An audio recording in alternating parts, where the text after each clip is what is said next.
Os sofistas eram filósofos que pertenceram à escola sofística entre o século IV e V a.C. Essa escola era composta por um grupo de sábios e eruditos itinerantes que dominavam técnicas de retórica, oratória, discurso e argumentação.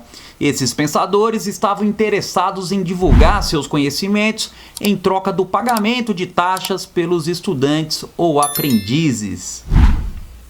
Eu sou o professor Antônio Carlos e nessa aula vamos conhecer melhor esses filósofos, os filósofos sofistas.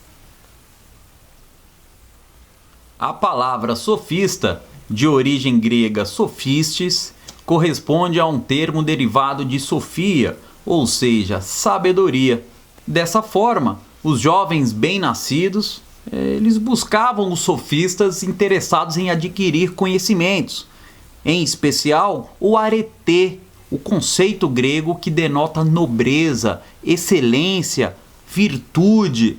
No caso dos sofistas, a união dos conhecimentos gerais indispensáveis, mais precisamente nas áreas da oratória, da retórica, da ciência, da música e da filosofia. Já que nesse período, em plena democracia na Grécia Antiga, a função política era muito destacada e dependia muito do bom uso da palavra.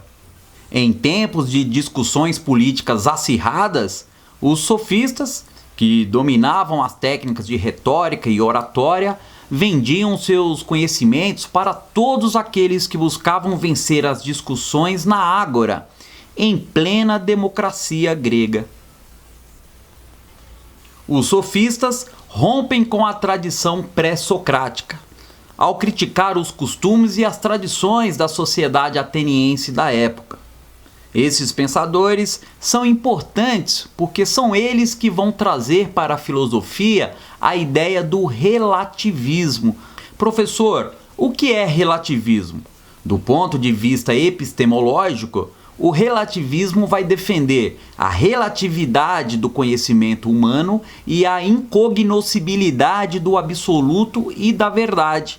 Tudo isso em razão de fatores aleatórios ou subjetivos, tais como os interesses, os contextos históricos e etc.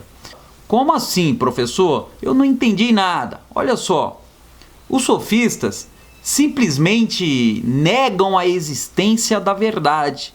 Para eles, nada é absoluto, tudo é relativo.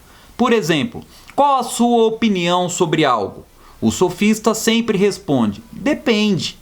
Pode ser sim ou pode ser não. Não tem um lado certo. Assim, eles relativizam, flexibilizam tudo.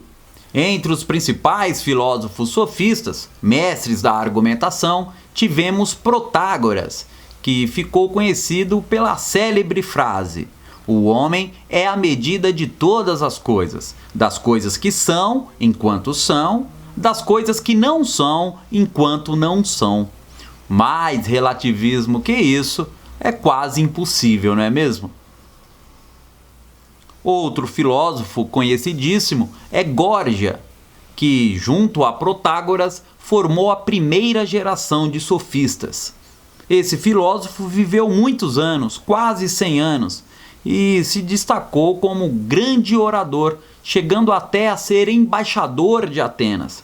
Ele confiava tanto na objetividade da argumentação que dizia que a persuasão, aliada às palavras, modela a mente dos homens como quiser. Vejam, pessoal, que os sofistas perceberam que a democracia ateniense, de certa forma, poderia ser manipulada pela arte da argumentação.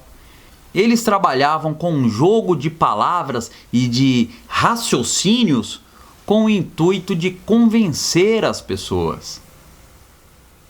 A própria ideia de sofismo é um conceito filosófico que está relacionado com a lógica, a argumentação e os tipos de raciocínio. Mas é um erro.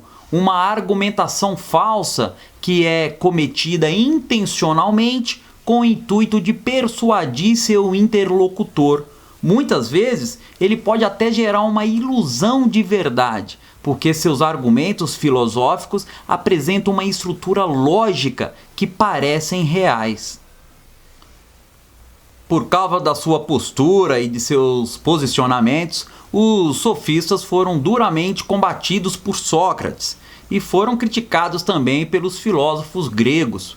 Platão mesmo chegou a dizer que os sofistas não eram considerados filósofos, e sim mercenários.